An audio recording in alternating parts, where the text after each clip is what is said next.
You guys voted, and it was a close one, coming down to just 4 votes, but my next big project is going to be making Fetts ship, which is also Boba Fett's ship. But if you're watching this video, then you probably already knew that. I feel like this ship isn't as iconic as the Millennium Falcon, which was my last build, but that just means if you're seeing this, you're a real Star Wars fan. Or you just like woodworking. Or both. Anyway, the species of wood that I'm working with here is called Paduk, which has a distinct red color, which I figured would be perfect for the red, let's call it a skirt, that goes around the bottom of the ship. Paduk also smells terrible while you're working with it, and the dust gets absolutely everywhere, which makes your workspace look like a crime scene. Also, and I don't know if you guys voted this way on purpose just to make this as difficult as possible, but there isn't a regular shape to be found on this ship, so needless to say, there's going to be a lot of eyeballing and made-up measurements as I try to keep this thing as close to scale as possible. Could I use a CNC? Of course. Do I have a CNC? Absolutely not. And who are we kidding? That wouldn't be nearly as much fun to see come together. So you're going to see lots of hand carving, and it might look sketchy at times, but trust me, it's going to come together. I know it doesn't look like much yet, but I think this is actually a solid starting point. Oh yes, very tiring. Isn't a regular shape on this thing, which means I'm eyeballing pretty much 100% of this build. But that's fine. For what I'm calling the handle of the ship, I chose to use a species of wood called ambrosia maple, which has these really cool green sections, which I'm thinking will mimic the green camo pattern on the real ship. There's going to be a lot of shaping going on here, by the way. And would you look at that, a perfect fit. Hello? Oh, that's right, the windshield. I always hate having to destroy things I just made, but that's where you need to trust the process. I'm using some walnut here for a nice dark contrast, which I think will look great when it's done. I hope. And now we can stick this on here. But how the heck am I going to make these fenders? This is the part where I realized that I should have waited to glue the handle section down, but hey, who doesn't like making things harder for themselves? This is a little bit of poplar, not the classiest wood, but it's nice and green. Those fit nicely, and here we go. Really happy with the proportions so far. I still have a lot of detail work to do on the back of the ship, as well as the little wing thingies. You know what I'm talking about. I'm going to be adding the little wing things. I know they seem like a relatively small part, but they were very tricky to figure out. Not to mention all the details on the wings themselves, which I'll be honest, they're still not done. I also want to address the fact that a lot of you have commented on my other posts wondering why this is taking so long, and I just want to point out that there are no plans existing online for making Boba Fett's ship out of wood. That means I'm eyeballing every square inch of this thing. Oh, and if you're wondering, by the time I'm done, the wings are going to be able to rotate, just like they do in the movie.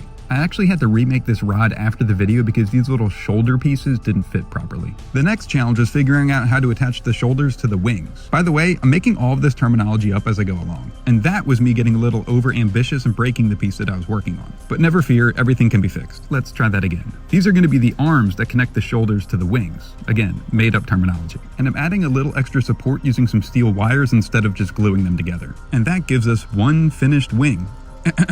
2 finished wings. I'm not actually gluing these on yet because there's still a lot of work to do on the rest of the ship and I don't want to break them off by accident, but this gives you a pretty good idea of what I'm going for. Now, if you've ever seen the back of Boba Fett's ship, it's extremely detailed, which is what I'm working on now. I'm just getting the base layer of detail done and I'm going to add lights, but you guys wanted the video now.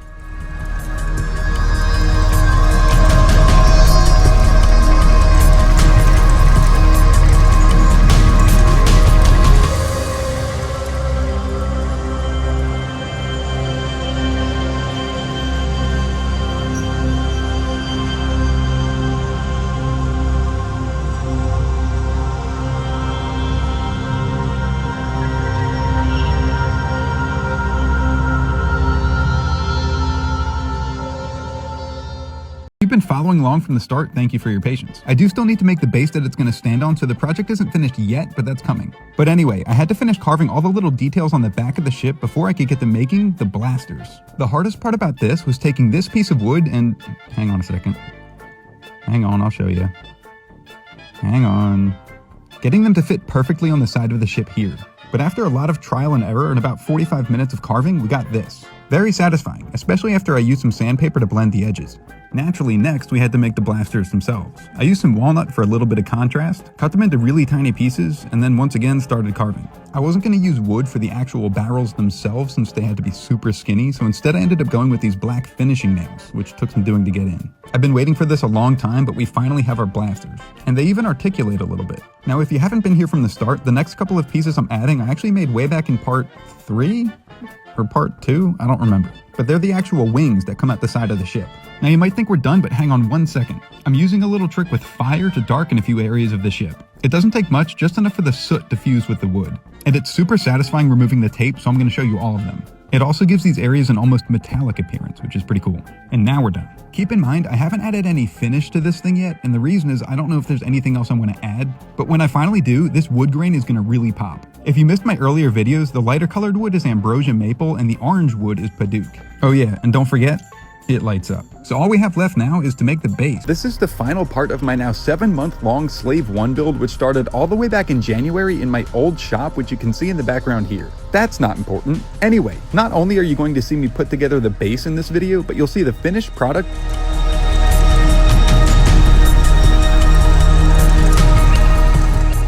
I know it doesn't look like much yet, but any guesses on what the base is going to be? I think I've actually mentioned it in previous videos, but I'm making a Cloud City landing pad. Remember this? It's basically a big circle, and you know I love circles since 95% of what I make is turned on a lathe. But the neat thing about this one is that it's the biggest circle I've ever turned on a lathe, and it was kind of scary.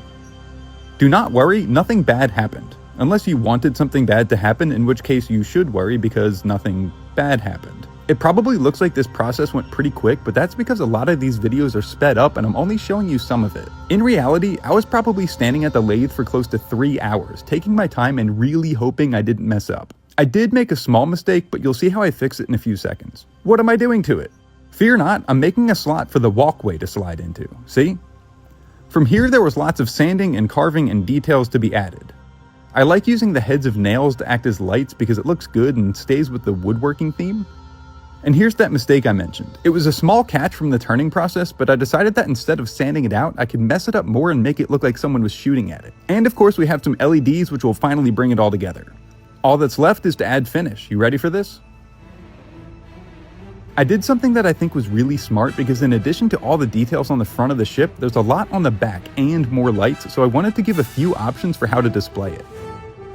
It can either lay down in a landed position in any orientation, which I think looks sick, or this clear acrylic rod can be placed in the center and the ship can be slotted in on top to stand upright. Can't forget to engage the wings. I'm telling you, it's pretty big, so if you're gonna go in on this beast, clear a spot on your bookshelf, or use it as a centerpiece in your dining room. That part is totally up to you. But what do we think? Was it worth the wait? Oh, and that reminds me. Let me know what you think I should make next. Stay tuned.